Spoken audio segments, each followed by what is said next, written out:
لا إله إلا الله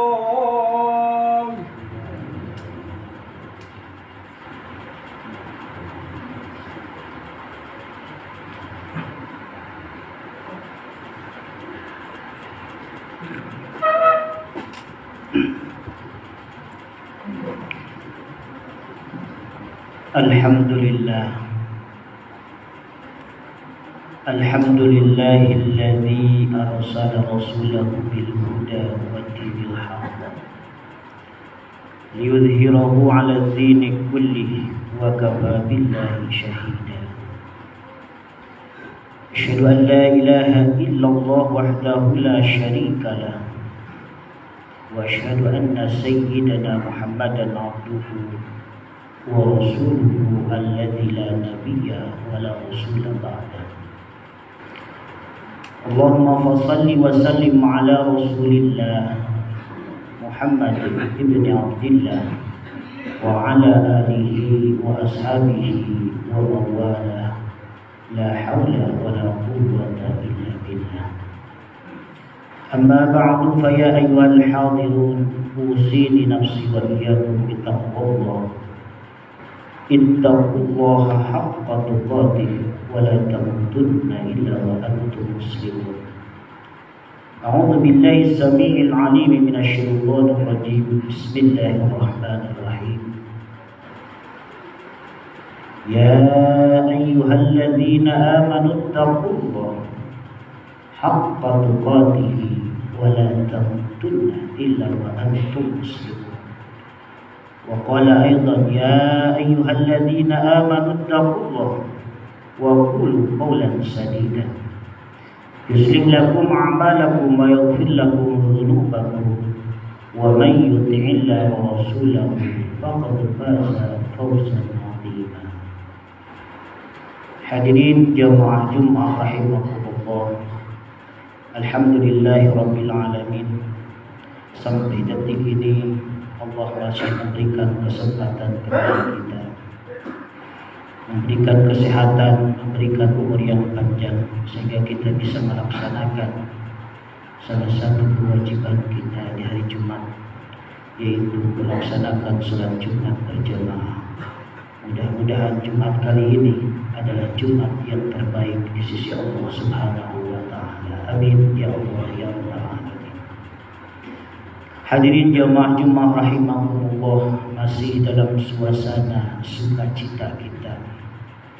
Walaupun Rabiul Awal beberapa hari ke belakang sudah meninggalkan kita, tapi rasa sukacita kita, kegembiraan kita, kecintaan kita terhadap baginda Rasulullah sallallahu alaihi wasallam tak hentinya di dalam hati.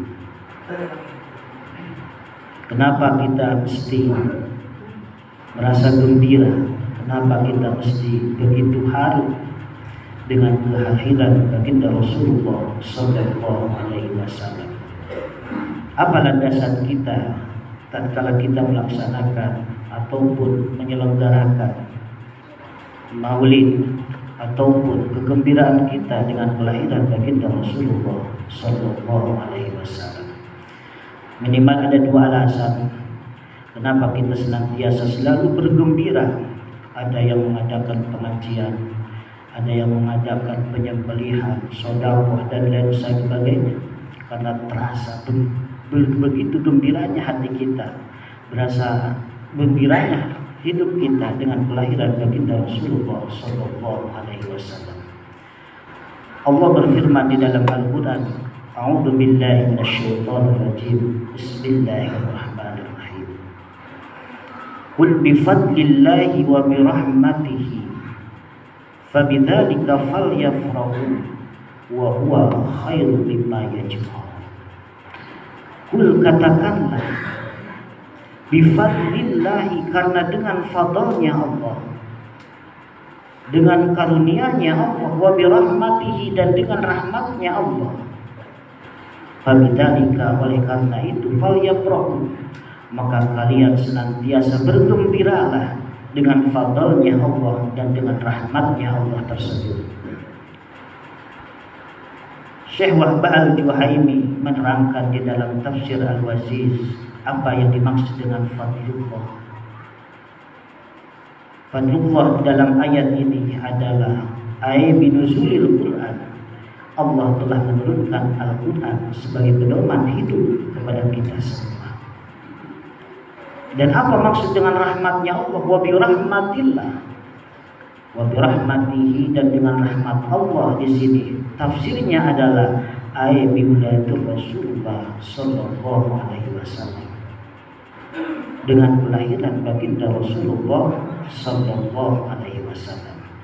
Oleh karena itu Allah menurunkan kepada kita Al-Quran.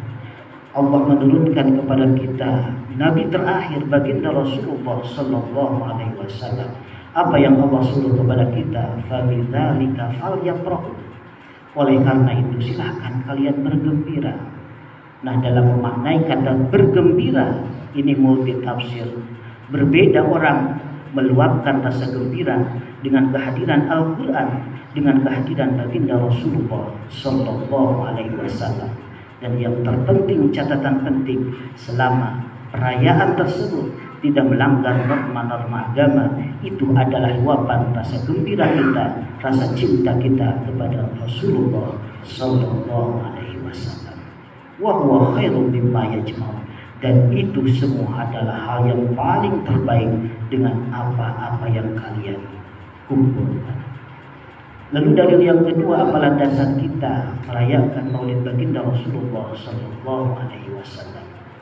Setiap kala para sahabat bertanya kepada Rasulullah, "Ya Rasul, kenapa engkau berpuasa di hari Senin?"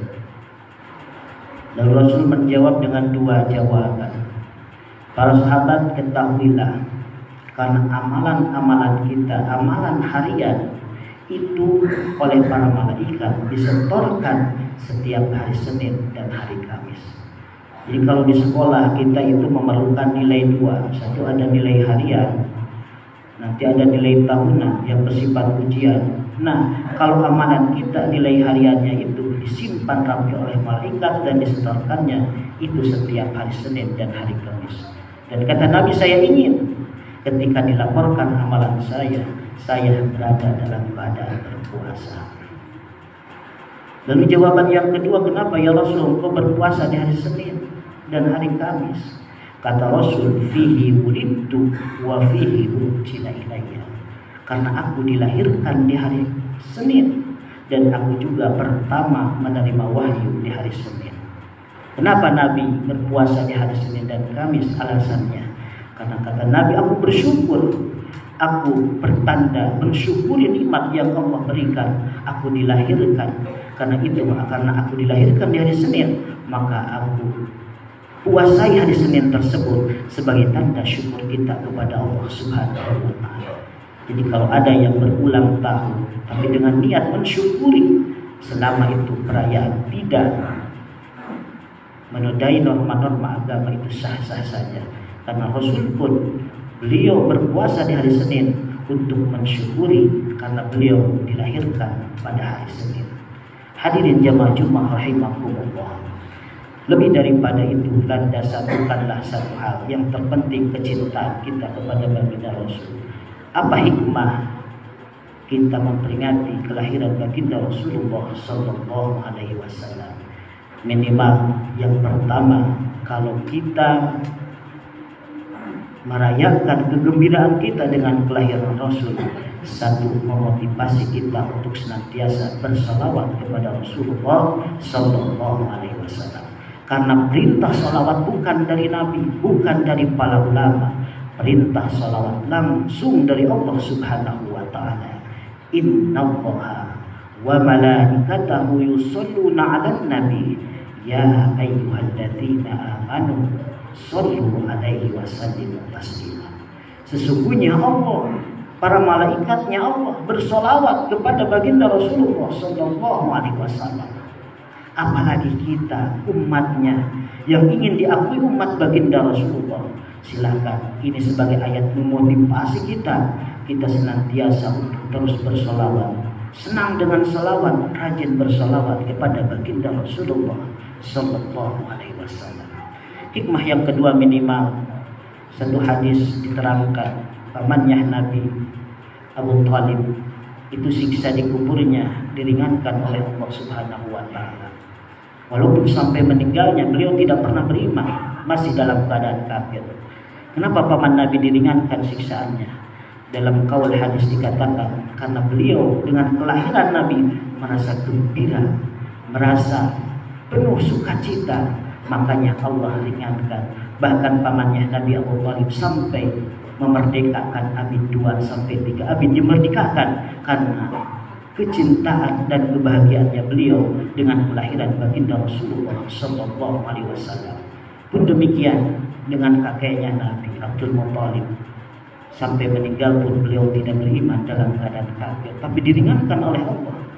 Beliau dengan senangnya kelahiran Nabi bahkan menyembelih unta dan sapi karena begitu senang dan begitu bahagia dengan kelahiran baginda Rasulullah Sallallahu Alaihi Wasallam. Dan yang terakhir, dengan memperingati kita dengan kelahiran Nabi adalah kita senantiasa ingat dengan pesan dan warisan Nabi. Kata Nabi, taraktu fikum amrayn lan tadilu ma tamassaktum bihim.